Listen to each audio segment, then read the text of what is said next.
सभी गुरु भाई बहनों को नवरात्रि का शुभकामना।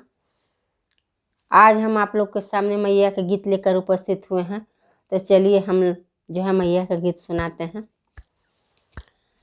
मांगीला वरदान माई के मंदिरवा में जाई के, मांगीला वरदान माई के मंदिरवा में जाई के। नैहरा में मांगिला भाई रे भतीजवा, नैहरा में मांगिल भाई रे भतीजवा। नहीं रे के सिंगार, नहीं रे के सिंगार माई के मंदिरवा में जाई के।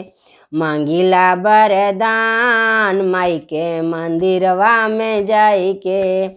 ससुरा में मांगिला लहुरा देवरवा, ससुरा में मांगिला लहुरा देवरवा। ससुरे के सिंगार, ससुरे के सिंगार माई के मंदिरवा में जाई के।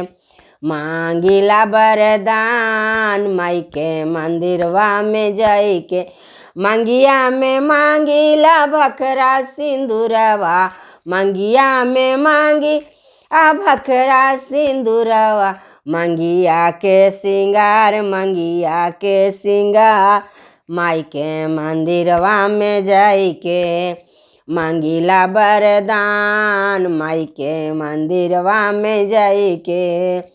गोदिया में मांगिला जटा बालकवा, गोदिया में मांगिला जटा बालकवा। गोदिया के सिंगार, गोदिया के सिंगार माई के मंदिरवा में जाई के। मांगिला वरदान, मांगिला वरदान माई के मंदिरवा में जाई के। मांगिला वरदान माई के मंदिरवा में जाई के।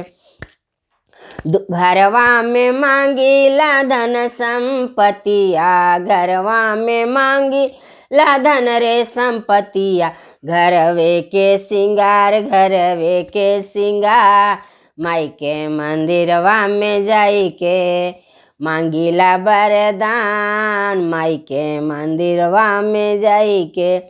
दुआरा पर मांगिला गाय रे भैंसिया, दुआरा पर मांगिला गाय रे भैंसिया। दुआरे के सिंगार, दुआरे के सिंगार माई के मंदिरवा में जाई के। मांगिला वरदान माई के मंदिरवा में जाई के।